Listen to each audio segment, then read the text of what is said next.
Hello and welcome to the I Love You But podcast. I'm Heather and this is my sister, Rian. Each week we will revisit relics of our childhoods using our multiple master's degrees to critically evaluate the crap that consumed our misspent youth. So join us, sisters, latchkey kids, cuspers, and lazy feminists, as we look back at our past to say, I love you, but...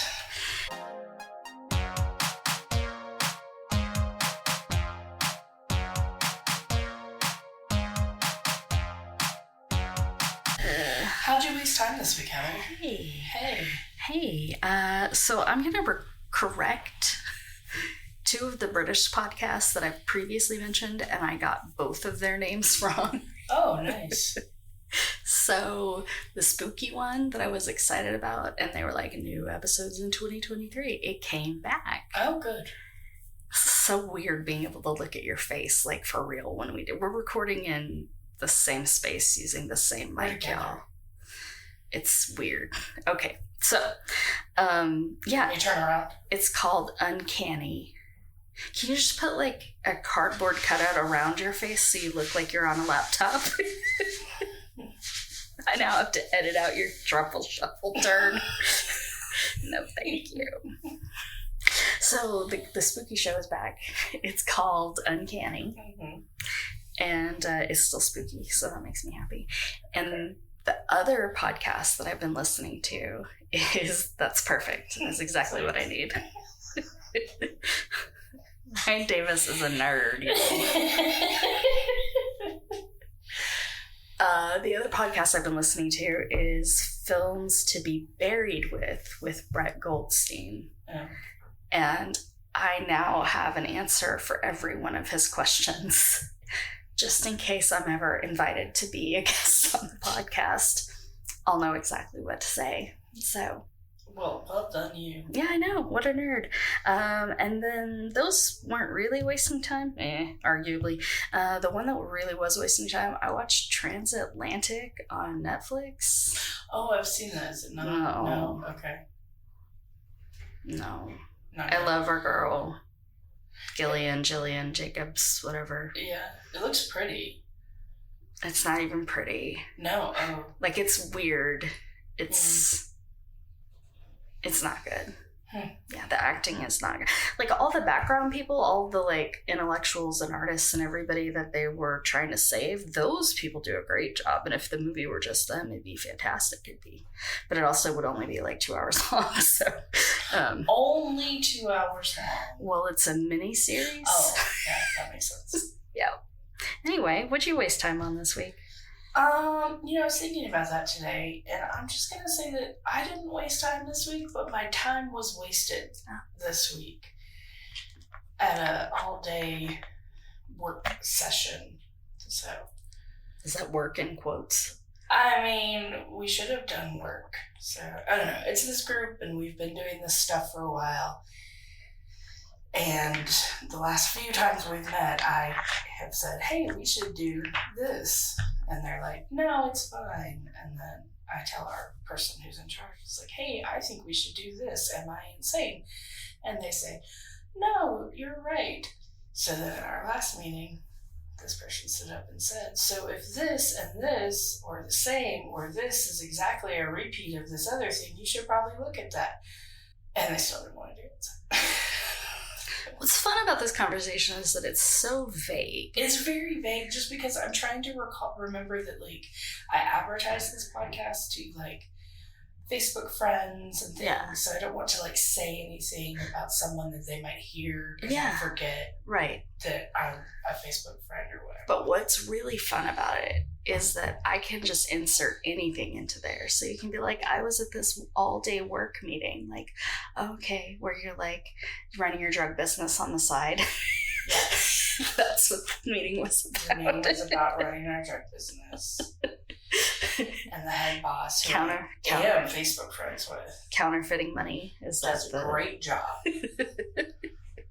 This is so much less bad than saying who the people are. Yeah. Just acting like you're running drugs. Yeah, definitely running drugs. You're paying for our next vacation. Okay. What if I was writing like really crappy jokes nobody wanted? I don't know what to tell you about that. I'm writing vitamin C. I have a vitamin C side hustle. Could you please do better than Goop, if that's the case? So this week, we watched The Parent Trap. 1961. Yes, not that low end garbage. Now, I don't want to get in a fight about this. A lot of people think the new one is, our aunt was all about how it was better than the original, whatever. I don't want to talk about it. I'm talking about the one that we grew up, the one that we grew up watching, which was 1961, starring Haley Mills and Haley Mills. What do you remember? I remember a lot. So, let's see. So, I watched it recently. It had been a while, so I want to think about what I would have remembered before. Okay. The dress cutout scene. Yeah. The messy bunk. Sure. The musical. Mm-hmm. And the fake Italian restaurant. Mm-hmm. They switch places. Yes. Old people. And yeah, we'll stop there. Okay. That's enough, right? Yeah, that's mostly what I remember. I do remember the phrase, let the punishment fit the crime. Let the punishment fit the crime. That was There's a lot of people in that movie who talk like this. I really wanted to discuss the possibility of us going back to that, Hollywood fake English accent, and then we should just talk like that all the time. Honestly, so there's a book that I read to Elliot. Or a series of books called Little Blue Truck, and all the animals talk. Okay. And the way I do the horse's voice is very much like the younger camp counselor, who wasn't even young. But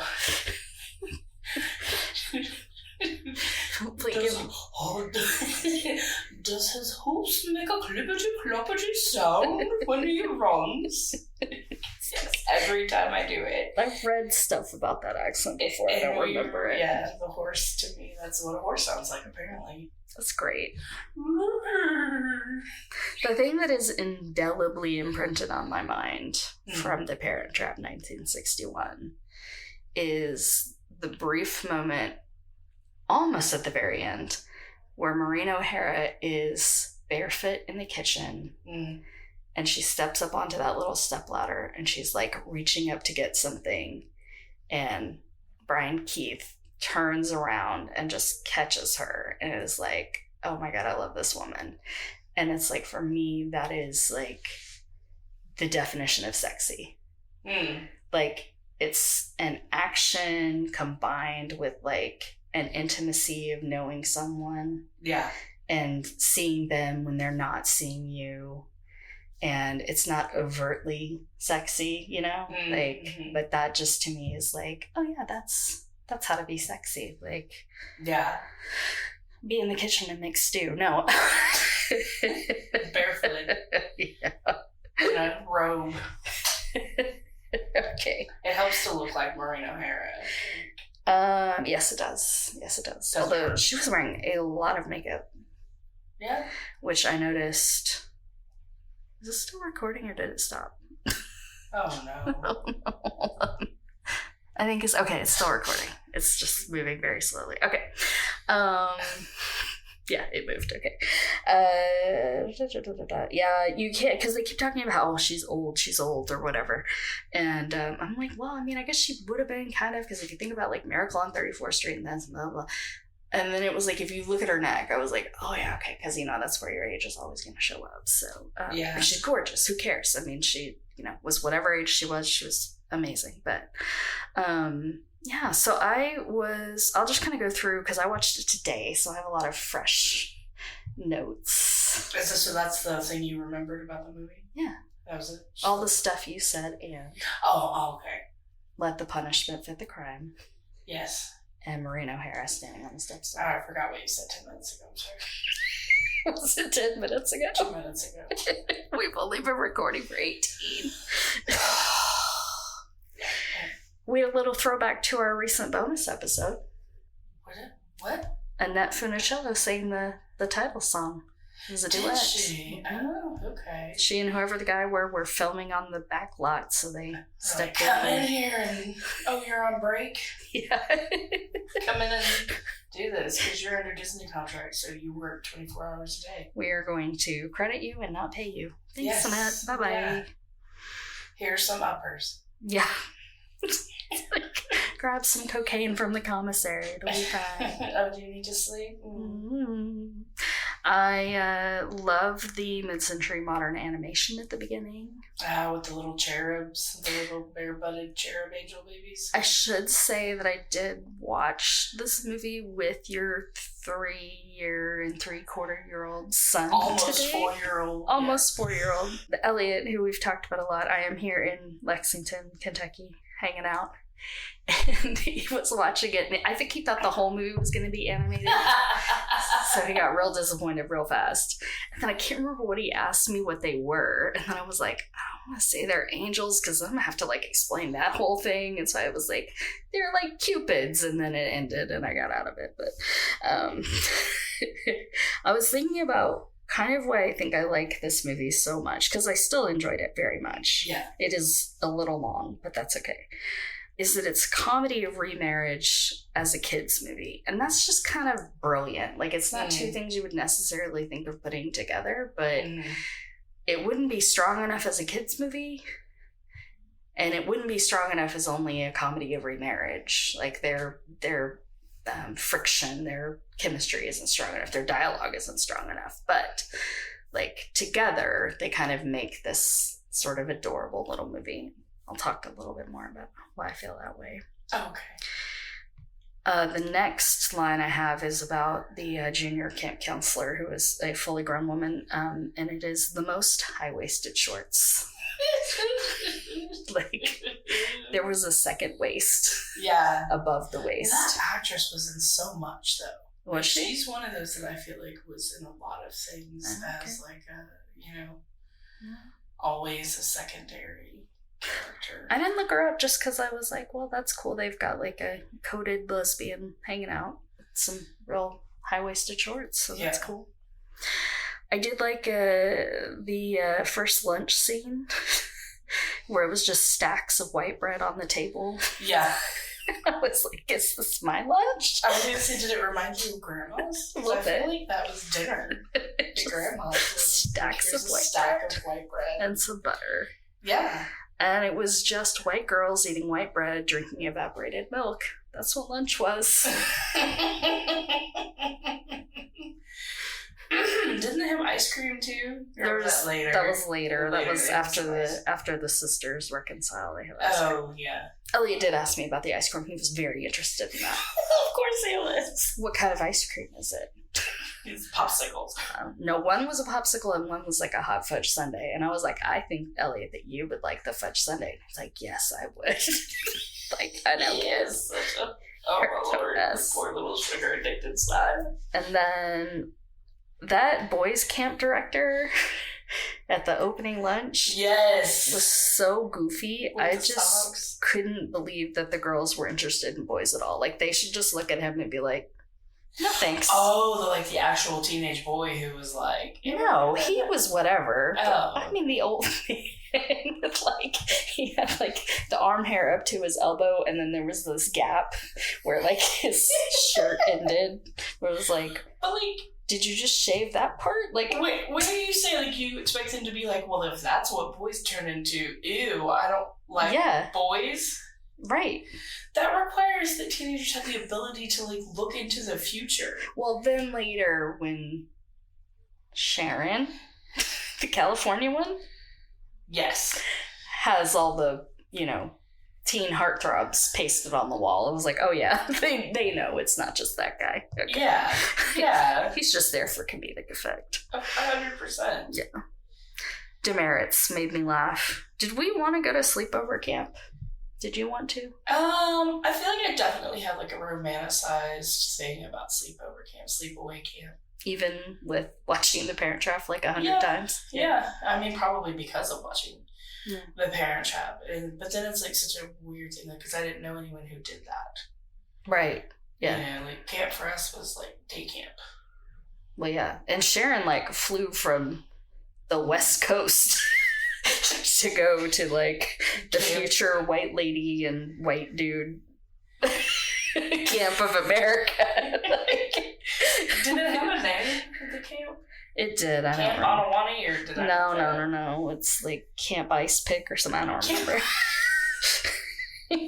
Oh, do you know what else I remember? The whistling.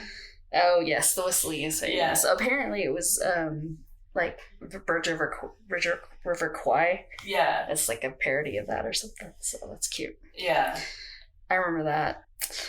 The dance, the dresses. Wait, should we go into like the premise of the movie? Oh, for those that haven't seen it. Sorry, that's a really good point. Yeah, so the plot for those of you that haven't seen it, and why wouldn't you have seen it? Come on, get it there. If you haven't seen the original, then maybe you've seen the remake.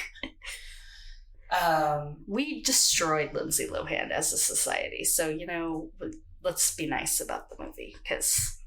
Whatever. Did you see that Christmas movie? We ate that girl alive. Did you see the Christmas movie? Yeah, and how she was a good actress, and now she does that. We broke her. Yeah, we broke her. I didn't break her. Okay. I didn't have anything to do with that. You never read a single gossip? Anything? No. Never? No. Mm-hmm. No, we were out of it. It was Tara Reid for us. Those are the ones. They were hanging out together.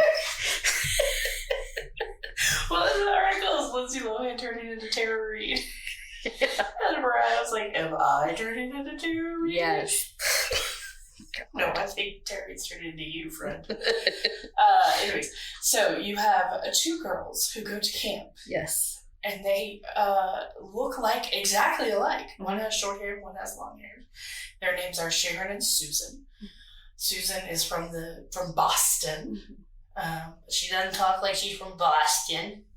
No, she talks like she's from England. She's from Boston. Yes, because Hayden Mills was English, yes. Right? Yeah. So she had a very strange accent in the movie. Mm-hmm. And then Sharon is from California. So they, strangely, both come from single-parent households. Mm-hmm. One with a father, one with a mother.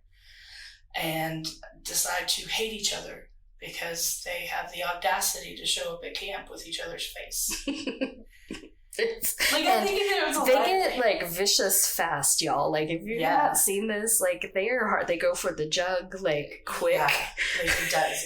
It gets ugly quick. Yeah. Like it's like knocking people out of a canoe and then booby trapping the cabin with honey, sabotaging the cabin, and exposing one's undergarments to a room full of teenage boys, which we gotta talk about. But yes.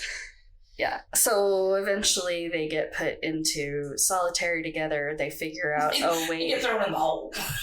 They're in isolation together. They figure out that, oh no, wait a minute, no, actually, I think we're sisters. And they figure out that they want to trick their parents, and they go back to the opposite coast. They switch places. And then they pull a looky-loo.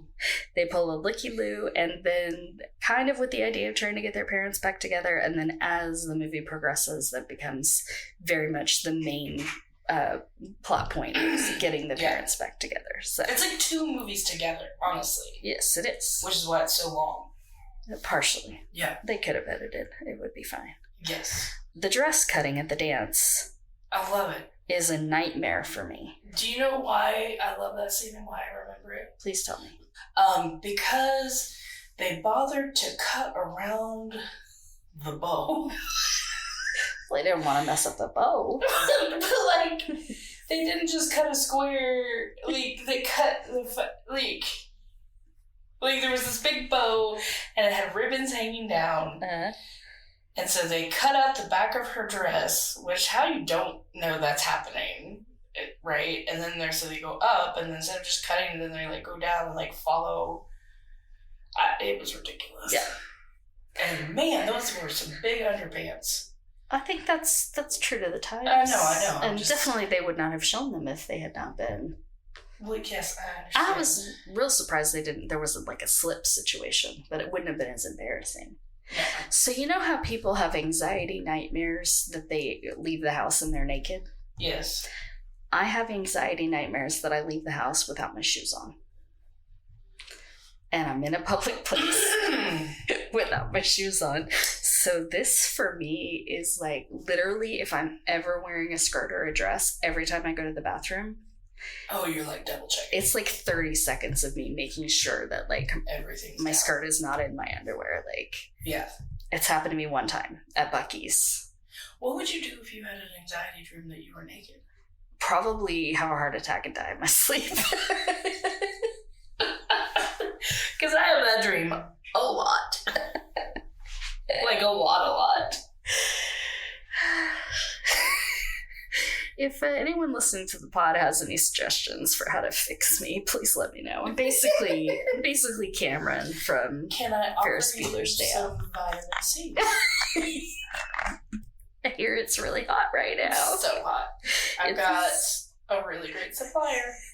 I have another question. So let the punishment fit the crime, and then they're and I can't whistle. Ryan can kind of whistle. I can't whistle at all. You know who can whistle? Who? Our mother. Oh. She was whistling on FaceTime with Elliot yesterday, and he's like, "That's a bird."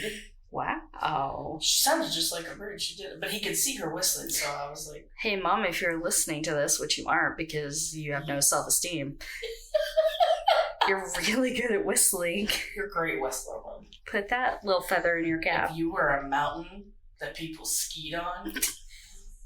No, why? Oh, God. You'd be Whistler. I was wondering, and I was actually thinking about this the other day, and then this brought it back up, and I'm so glad because I did want to discuss it on the pod. Yeah. You know, in old movies, when everybody had those hard-sided suitcases? Yeah. And they'd be like, I'm going to pack to go on a trip, and they'd have like one suitcase, and then they'd get wherever they were and have like 2 weeks worth of outfits. Oh, yeah, no, 100%. Yeah. How did everyone have a Mary Poppins bag? Like, how is this even possible? Not only did they have like 2 weeks worth of clothes, like their clothes were so much more. Like the skirts.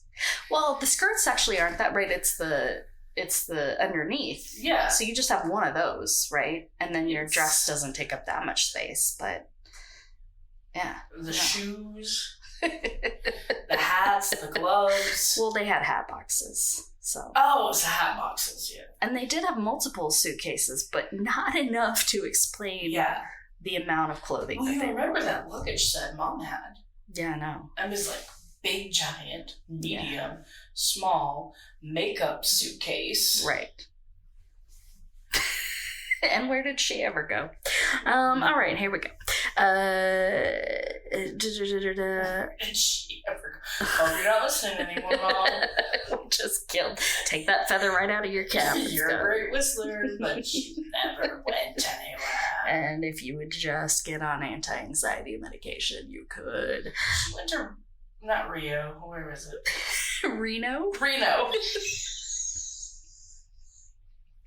Skiing. Yeah. And Dad broke his ACL, so yeah, that got ruined. Anywhere again. Yeah. We went camping.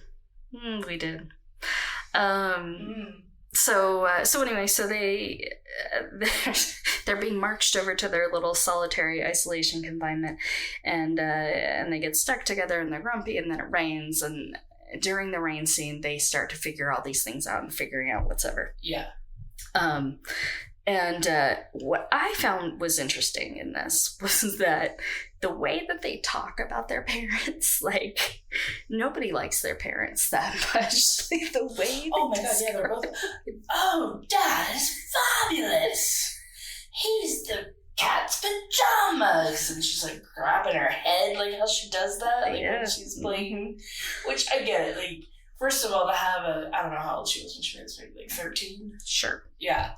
A 13-year-old that can act, and then let alone having a 13-year-old that you're asking to pay 2 different people. Yes. Right? There's only so much they can do. Yeah. So I get that. But yeah. Here's my question. Yeah. what parents really are gonna be like, oh, you just take this one. Yeah.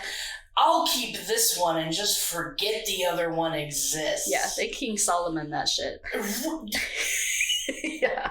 Like, that has always bothered me. Does that? Yes. Who does that? Yes. Is that some like rich white people shit? I have no idea. It's very messed up. Like, and I say that as a white person, like, maybe it's because they were babies at the time, like they were only a year old, so they maybe were like, she had like postpartum depression, so she was like, I don't care about it anyways. I mean, they were like one, so like they were just lumps. I mean, who cares? Like they're like, yeah, that one's that one, that they're the same. They're the same. Like, we can't tell them the fuck apart anyways. Right. You just choose pick whichever one you want. They have no memory of each other. They don't even know who we are at this point. Let's just call it quits. You know. No, I've that's always bothered me. That's ridiculous. That's like being like, if someone was like, I'm just gonna take Elliot from you. It's like, he's one, I'm not that attached. Yeah, but if you had another one you could keep, you might be okay. I honestly, at that point, I might be like, thank Christ, like, 2 of these are driving me insane. Like, so that one poops a lot. Take that one. I think that I'll keep the one that shits in the corner. If you... That's me in the corner.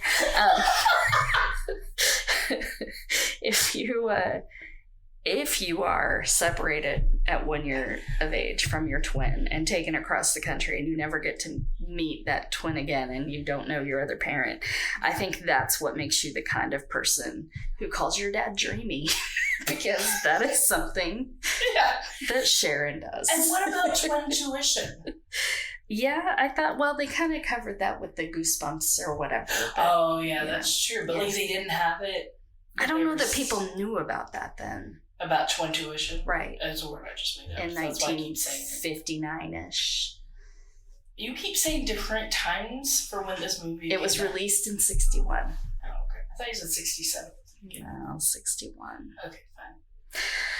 Although I do think that, although it's a little weird how much they love their parents, the exuberance was adorable. I did enjoy that. It was very sweet. So then they have to leave camp, and they, of course, have cut their hair to be the same shape, and they're teaching each other, this is the layout of the house, and this is because they've made this decision to switch places. Like, yes. I want to know what Dad's like, and I want to know what Mom's like. Because you said he's dreamy, and I'm gross. So they decide. I mean, she's not wrong. The hunch in his back was a lot.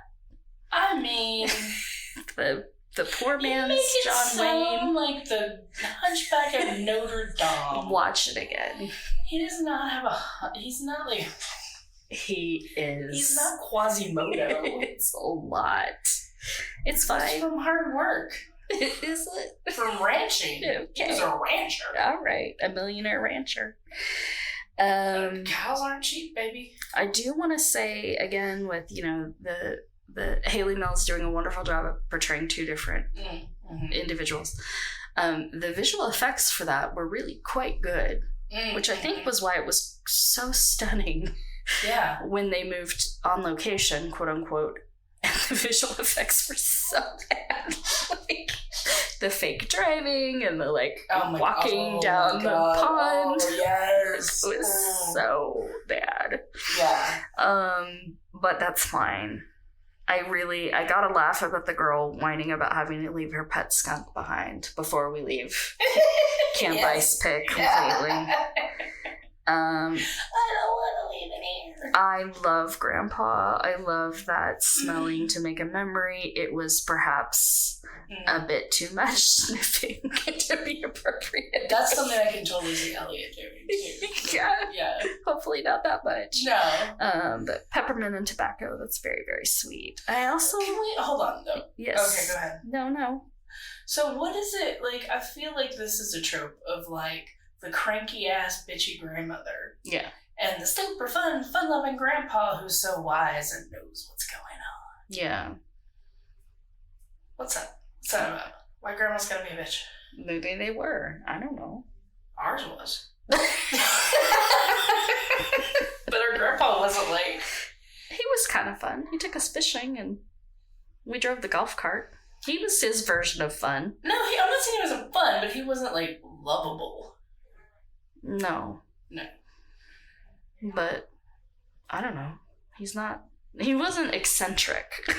No, he was not eccentric. By yeah. He was very stoic. Yeah, this grandpa was eccentric. Yeah. I don't know. And he probably was, like, too old to have fought in any of the wars, so, you know. Like, our grandfather fought in a war. Spanish American. The Civil War.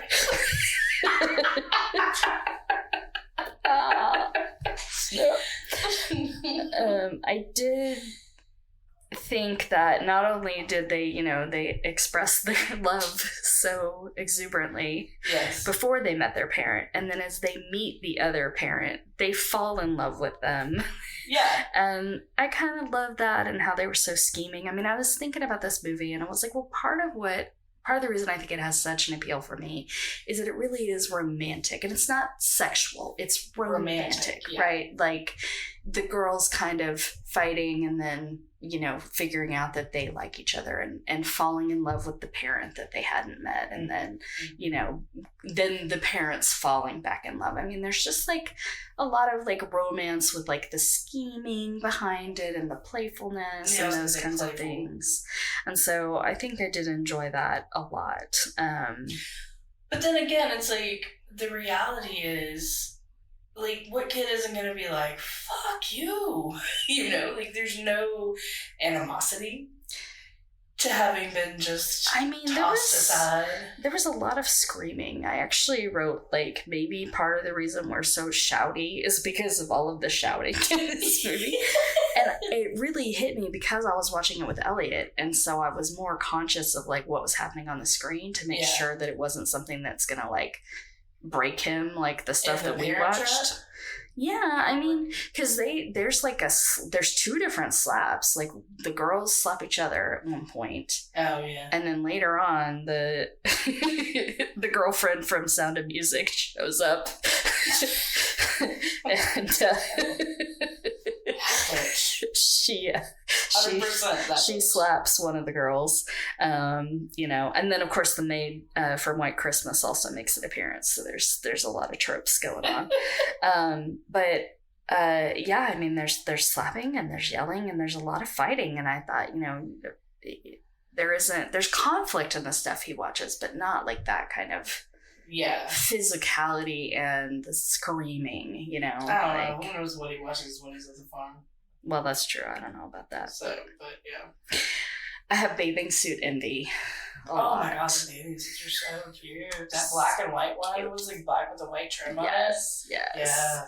And then she got in that gross lake. Well, it has like a pier. It's like that. Why does it? It looks like a swimming pool, but it's a lake. Yeah, it's green. Like, you got $1 million in 1961. You can't have a pool. So this isn't necessarily interesting, but I'm gonna say it. Maybe we'll cut it. But so the part on the West Coast is set in Monterey. Yeah. And I've been to Monterey. Oh, have you? Oh my God. And that golf course that they're walking on is famous. It's Pebble Beach Golf Course. It's very famous. And there's the famous lone cypress or whatever that tree is. But I just want to say, like, everything there was like, you couldn't even get like a glass of iced tea. Like, everything was just too expensive, too nice, too everything. But, you know, I went with Dr. Mazracha, my mentor, and she's like, so here's what I do when I come. We're just going to go to the bathroom because the bathroom has the nicest floral arrangements of anywhere I've ever been. So that's how you know you're someplace fancy. They have flowers in the bathroom. Fresh flowers in the bathroom. And not just like a little carnation in a sad little glass, like a full flower arrangement. Was there an attendant? No, but I was used to that from, you know, LA. So, yeah. Anyway. Was there a sitting room outside of the bathroom? There wasn't there, but I've been to other country clubs with sitting rooms. Say, yeah, to me it's fancy when there's like a sitting, like powder room. Did I tell you about when I hid in one? The time so in high school, senior year. Oh, you told me. Was it at prom? No, I dated this guy, Eric, and he played golf. And we played hooky one day and went to this whatever golf course in Fort Worth. And I think I was reading like Chinua Achebe things fall apart for AP English, which I've previously discussed.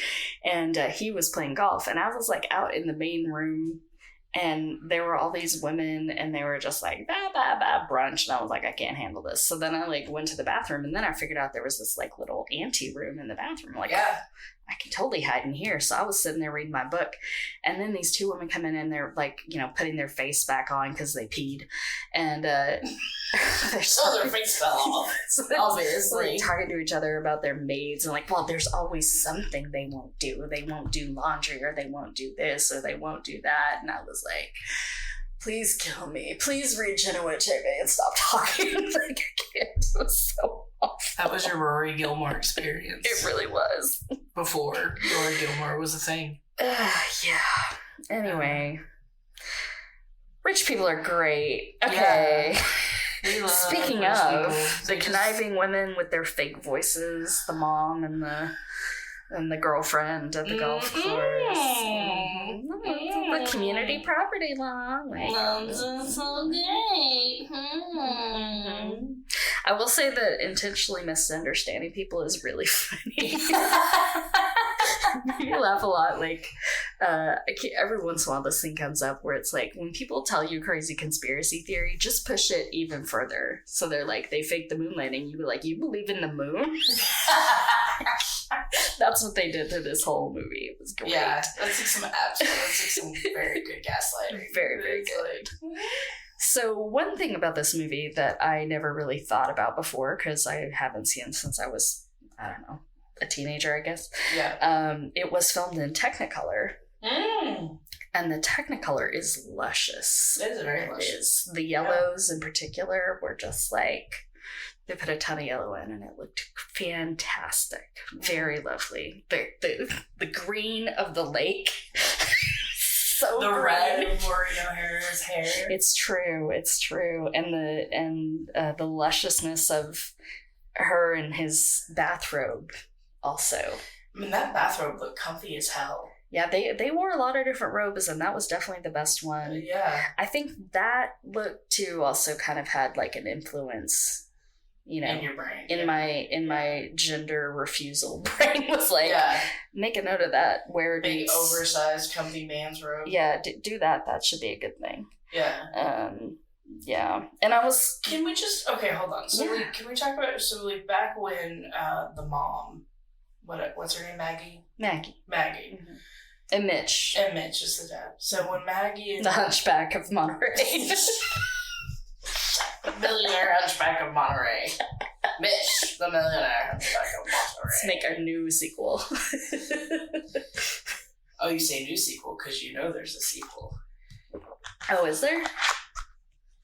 Have you watched it? Oh, wait, no.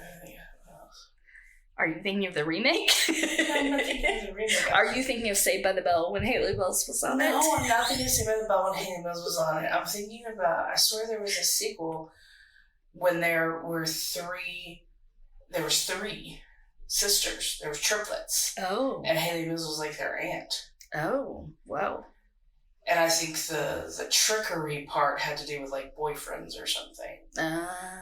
I remember watching that. Are you thinking about the new Christmas movies with Vanessa Hudgens or Selena Gomez or whichever one it is? And like every that's racist.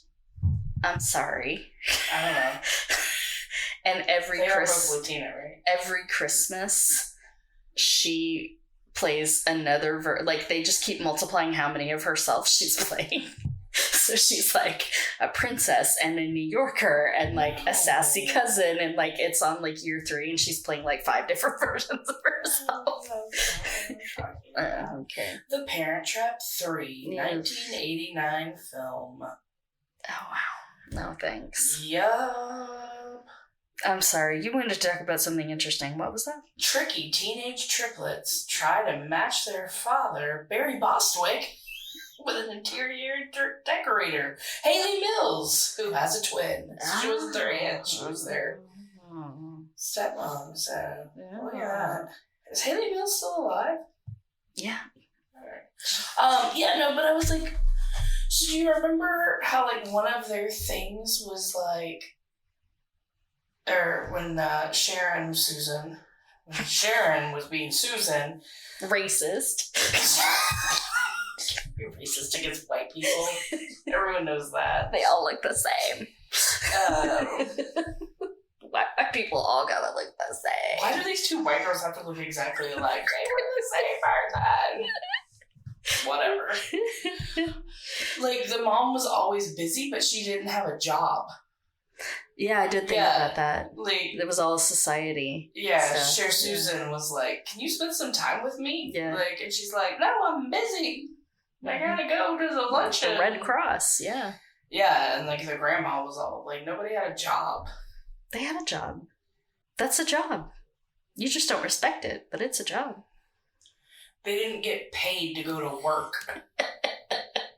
They used generational wealth to not spend time with their children. Do good. To do good, yeah. To maintain their generational wealth status. Anyways, whatever. Hey, Let's Get Together is a real fun song. It is. And also, after the movie, I was singing it. What is the vest, though? What is that vest that Sharon's wearing? You know, I was also disappointed that the majority of the film took place on the ranch, because this was such the height of mid-century modern, and there were pieces of it there. Like, you could see some of the stained glass, and like there was orange, and there were like little lovely pieces of it. Yeah. But the whole ranch style and like this like stone walls and stuff, it was like, I really feel like I'm being cheated out of. Like, just... See, I kept thinking, like, I think when I watch it, it's like, I think, God, that would be a house Mom would love to live in. Yeah, probably. Because it is a little mid-century, ranch style mid-century, but just like the openness of it, like... Well, you would think she would love that, but... Yeah, like the outside, like there's like part of the house is like, it's like inside. It was like our outside. It's like our elementary school. Elementary school, yeah. Did you know they renamed that? Yeah, I did. I like that they renamed it. We went to an elementary school called Robert E. Lee, and it got renamed after a woman who worked for the school district, I believe. Yeah, recently. Yeah, very recently. Yeah, because I was telling my students that I went to, and they were like, Robert E. Lee, and I was like, yeah, let me, and I don't know why, I was like, I'm going to look it up, and then I couldn't find it, and I was like, oh, it looks like they renamed it. Well done. It's completely different. Because, of course, like, literally, you would just put a ladder up to the roof, get on the roof, and walk, like, 4 feet, and then jump down, and you'd be inside the school. Like, because of all the open walkways. Like, there was no security when we were kids. Yeah. Like, but literally there, it was like... Well, no, but there was, like, doors on the outside. There were doors on the outside, but I'm saying if you took a ladder on the outside, like, it would be really easy to penetrate that. Like... Because then there was, like, doors to the interior. Yes, so, but you could get to the hallway, you know? Well, like, you could get to the bathrooms, like, you know. I know. It was weird, though, because when we would walk to class, if it was raining, you had to, like, try to walk in the middle of the sidewalk. So that you wouldn't get rained on. Right, because you're, like, inside, but outside at the same time. Well, but it's just like, well, that's like, anytime we watch a movie about teenagers now, and they're in high school, they're, like, always... like eating lunch outside. They're outside, and I was like, this is so unrealistic. Like, you don't get to go outside. Right. Well, you don't have time to eat lunch. You also don't have time to fucking eat lunch. And everybody's in the bathroom vaping, so nobody's eating. Hey, we're working on that issue. But, or they're just like lounging in the hallway, or like lounging in the library, and I was like, there's no lounging time. Yeah. I mean, they lounge in class and don't do anything, but that's not the same. They don't get to just hang out. But, yeah, no.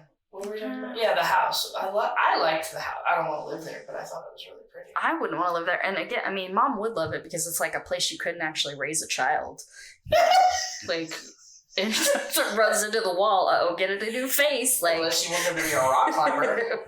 I guess that would work. No, so I enjoyed Let's Get Together. I always liked that little musical number and that they made the dinner for them. Did we try to emulate that? We 100% did try to emulate that. I'd forgotten that until just now. I think we definitely did try to do that. Do you think we just, like, made spaghetti? I really... Damn, I wish we had asked Mom. Do you want me to call her? Do you think we sang the song? Because I feel like we would have sang the song. sung the song. No, if we sung the same sing. What you guys don't, well, some of you know, probably anyone actually listening right now knows, maybe in the future not. We have a tendency to do floor shows at parties. We have a bad habit. We have a really bad habit. A reputation, you might say. Indeed. We haven't done it in a while, but, COVID changed things. And Ryan, maybe with Elliot going to theater camps this year. Ryan had a kid, so that changed everything. But yeah, that changed it. So anyway. I remember, I'm picturing writing, a menu on construction paper or something, maybe. Sure. That sounds right. I don't know if we sang the song, though. Maybe. I just like the idea that we were like, Mom and Dad fight a lot. We should make a dinner for them. But you know what's really awesome, though? Yeah. They also do that in an episode of Bluey. Oh, do they? Yes. Oh, that's where cute. they make them be romantic. And so they make them go to a dinner and a romance, just like that. Yeah. I remember something that sticks in my mind is the fucking fancy wine bottles of Italian restaurants that have the Chianti. The Chianti with the Rafferty whatever on the outside, and then the multicolored dripped wax on them. I think we tried to make those too. I think we did some wax dripping of some kind. We would have just had Franzia or whatever. But not on a wine bottle. But I don't know. I don't remember. Maybe. A tab can. We put a candle in a can of tab. Franzia. I don't know, something. I think you maybe thought about this a lot more, but maybe we didn't. I don't know. Maybe I just wanted to. We'll find out. Maybe we'll do a bonus with Mom and make her talk about breadsticks, the skinny, crispy breadsticks. Yeah. That to me is so 60s New York. Yeah, those are terrible. Restaurant. Why would anybody? That's nobody wants that. Nobody wants that. That's a waste of carbs. Cracker. Would you like bread? Yes. Do you want this? No, I do not. That's not bread. Please bring me a stack of white breast sandwich bread. I would much prefer that. No. Yes. I've tried to say this 3 times now, so I'm going to say it now. Maybe cut out all the other attempts. I enjoyed the song "Let's Get Together." Did you enjoy the song "Let's Get Together"? And I was singing it after today, after watching it with your nephew, and we were playing. Nephew. Please tell me more. Take 4. I was singing "Let's Get Together" after we watched the movie, and we were playing Fire and Rescue, Elliot and I was singing it, and he goes, Dee Dee, can you please stop singing that? He's such an asshole. He said please though. I did. I said, yeah, Elliot, I can stop singing it.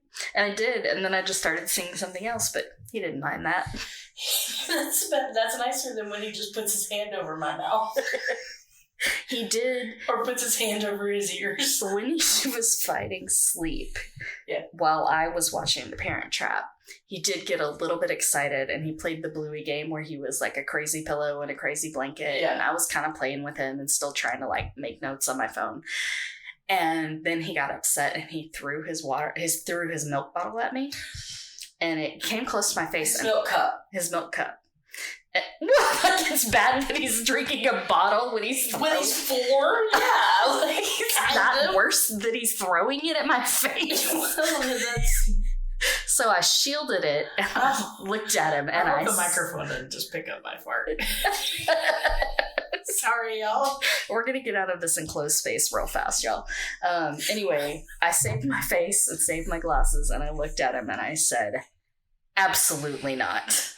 And he went and got down on his bed for a few minutes, so we managed that. He got very excited.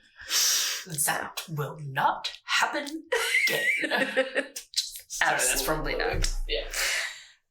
No, I love that little song. Let's get together. Can I sing that? Yeah. 5 seconds.